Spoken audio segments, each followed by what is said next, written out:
Hello, welcome to Punk Rock Show Off. I'm Brandon Judd. This is the third video in my series on album anniversaries in 2024. In this video, we're covering 1989, so it's albums that are turning 35.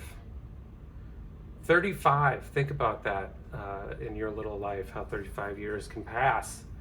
1989, it's finally a year that I was alive. However, I was 4 years old at that time, so a lot of these albums I did not listen to in 1989. I just have them now. Basic disclaimers at the top of the video. It's punk with an asterisk. Many of these are going to fall firmly into the punk genre as we know it, as many people know it. Of course, that definition changes over time. It's evolved quite a bit. It can include many things now. And some things, it's stuff from my record collection, so it's stuff I like. So maybe it's stuff that I think is punk adjacent. Maybe you think it's not. We can argue about it in the comments. Of albums that are turning 45 and 40, and there's more to come. We're going to hit up all of the 5-year milestones in those increments over time. The other disclaimer with this is that it has to be records that I own. So it's completely not exhaustive. There are many records that I may want to have, but I don't have, that won't get mentioned. That's okay. Tell me about it in the comments, what albums I'm missing. I can take it. We can talk about it. We can talk about what's punk. We can talk about what albums I missed. And you can call me an idiot for albums that I included or didn't include. So go for it. Starting things off, it is Bad Religion's 4th album, No Control. Love plenty of fan favorites on this one, though I can't pick out a Bad Religion album that doesn't have fan favorites on it. This is the last of the 80s Bad Religion. This is before they get into the early 90s, get signed to a major label deal. And their sound evolves from there. Still good stuff. It's great. A couple albums removed from Suffer. Plenty of good stuff on here. Bad Religion pioneering those oohs and ahs. They're all here too. Can't go wrong with it. Next up, turning 35, Gorilla Biscuits start today. This is when we get into hardcore punk. This is a luminary of the genre. It's also getting into the positive hardcore stuff. You're going to call it posse someday. Probably weren't calling it that then. I don't know. I was 4 years old. Lots of good stuff on here all the way through. Of course, it's going to be maybe, I think, 5 or 6 years before CIV has that hit on MTV. So a lot of potential here in that. Plenty of good stuff on here. Up next, another one. This is punk with an asterisk. 9 Inch Nails debut, Pretty Hate Machine. Honestly, 9 Inch Nails I've always really enjoyed, but I've really just gotten into them in the last few years. This is an essential record to have. Early 9 Inch Nails stuff. Real good. Trent Reznor knows what he's doing. I first came to know Trent Reznor through the Quake soundtrack because I was playing games in the early 90s. That's how I found 9 Inch Nails. Now, I certainly would have heard this album much later, but foundational stuff here. Up next, turning 35, NoFX's S&M Airlines. This has the classic NoFX sound. It sounds a little rough in the production. Still early Epitaph stuff. Good to have, very fun. I saw them on their final tour that they're calling it. Saw them last year in Columbus, Ohio, 2 nights. Didn't play this record, but played plenty of songs from it. But good stuff. Can't go wrong with NoFX.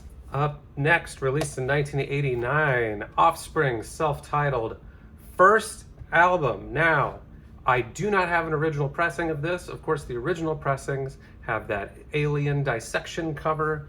I don't know why they got rid of it. I really liked it. I would hope to get it someday. And also missing from this one is the last song here. You can see that that is missing.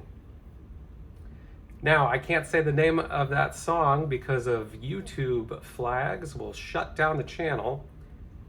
But I do have a full video coming just about that song, why it got left off, where it went, where it is now. So I can show you, I do have this sealed reissue. I think this was from about 1995. It is numbered 36 out of 2000. It is on red vinyl. It is sealed. And you can see it has that other song on it. This was the last official reissue with that song. That video's in the works. That's been fun to shoot and edit because I cannot say the title of the song. So lots of fun ways to get around that on YouTube. This sets the foundation for Offspring. A lot of these albums do kind of set a foundation for the bands if it was their first album. There's dark humor, there's politics, but what I really like about The Offspring a lot in these early albums are the guitar riffs. I think Noodles is a really underrated guitarist. It's really good. This was a great first outing from this band. I also have a bootleg of a bunch of demos from this album, which is nice to listen to. Also released in 1989, Operation Ivy Energy. Most people know this with Operation Ivy Energy, the compilation when it was issued on CD later, and it has the extra compilation and EP tracks on it. This is just the vanilla album. Also, apologies, a lot of these still have cellophane on them because when I was buying these records, I wasn't taking the cellophane off at that time, but still have it. Got this hype sticker. I mean, obviously, this is a newer reissue.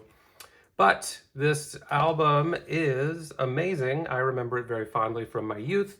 Of course, while this album is great by itself, it introduces you to Tim Armstrong and Matt Freeman, who you would know later, of course, whenever we get into the mid-90s from Rancid. A lot of stuff on here I would call ska-core, kind of a hardcore / ska sound. All the songs are fun. Knowledge has been propelled to mythic status, of course, with Green Day playing it live at almost every show. Them covering it was great. Of course, the story goes that the last Operation Ivy show was the first Green Day show. They opened for them at that show. Plenty of history in this album alone. Plenty of history here. Up next, the last of the Ramones 80s era albums released in 1989. Ramones Brain Drain. Now, this was one of the first Ramones albums I had outside of Ramones Mania on CD. So I went Ramones Mania. I think I went the first self-titled one to Leave Home, to those All the Stuff and More compilations, to Brain Drain. So this got me introduced to what later Ramones era mostly sounded like. I do like this one a lot. I think the production is clean on it. I like the sound of it. I like these later songs. A lot of these were in the earlier live albums. Some of these became staples like Pet Sematary. Also on here, you've got the first Ramones Christmas classic, and I guess the only one really, Merry Christmas, I Don't Want to Fight Tonight. You always hear that one around the holidays. But it's got a still actually on the back from the I Want to Be Sedated music video, which was re-released in 1988 along with Ramones Mania, and they made a video for it. It's a cool visual, nothing to do with this album, but fun. I like the art on it. And a band I left off in the other videos, unfortunately, but I do love, I have every one of their albums. The Replacements, Don't Tell a Soul. Now, this is the second to last one from them in their original run. I don't know if they'll ever put out anything new again. Time will tell. Westerberg, you know, I saw them on that reunion maybe 10 years ago. Great stuff. It was fun to get a chance to see them. This album, though, not remembered too fondly among Replacements fans, but I think any Replacements is better than no Replacements, so why not? And last but not least, released in 1989, yes, another Weird Al album, and I was looking ahead at the other videos I'm doing for these milestones. Every 5 years, that seems to be the same cadence that Weird Al started releasing records, so he's on just about every video I've been shooting with these. UHF, of course, the soundtrack to Weird Al's movie. Of course, since then, there's been another Weird Al movie, which people thought would never happen again, because apparently this one was hated by critics. Me, personally, I love it. Weird Al humor is perfect. Weird Al shaped my early ideas of what was funny, what jokes were. I think Weird Al is a very clever guy, very smart, of course, a saint. On here, you've got all the music from the movie. You've also got intercut commercials for advertising the different TV shows and movies that were on the fictional UHF channel in the movie. Those are fun, but there's also good songs here. There's plenty of stuff that is very 80s about it. Just look at the back of it. It's got a bunch of iconic stuff from the 80s. Rambo, Indiana Jones, and you've got these Dire Straits references. Of course, I believe Mark Knopfler actually played guitar on some of these songs because he said, hey, if you're going to do Dire Straits parodies, I got to be on them. And Weird Al was like, that's cool. Show up at the studio. I want that. Who wouldn't want Mark Knopfler on your album playing guitar? Anyway, Weird Al is going to get a lot of love on this channel. Now, this was shorter than the others, but that's 1989 for you, for punk rock albums, all turning 35. You can check out more videos on my channel where I'm just showing off parts of my collection.